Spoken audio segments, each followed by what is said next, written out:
Riapre al traffico via del Pino, dopo i lavori per liberare il sottosuolo dalle ostruzioni e permettere il deflusso dell'acqua piovana direttamente in Corso Garibaldi. I lavori, iniziati il 12 marzo, si sono protratti più a lungo del previsto, poiché durante l'intervento è stato trovato un muro di rilevanza archeologica e la Soprintendenza all'Archeologia ha dovuto interrompere i lavori. La chiusura di via del Pino vi ha creato disagi? Ma per quanto riguarda la nostra attività in particolare no, perché noi non lavoriamo prevalentemente sul passaggio, ma lavoriamo su persone che conoscono comunque il nostro istituto ottico.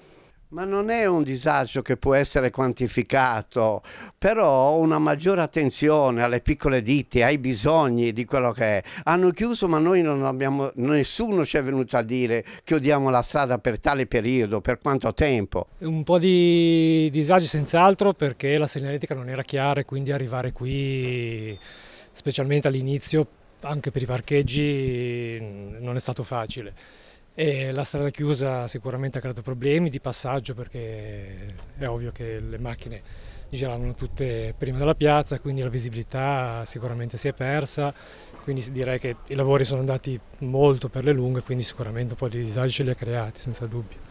Sì, perché noi affluendo moltissimo col passaggio, molte macchine passando rallentavano per guardare le vetrine, poi la strada sempre molto spesso chiusa, le persone non erano possibilitate a visionare anche le vetrine laterali.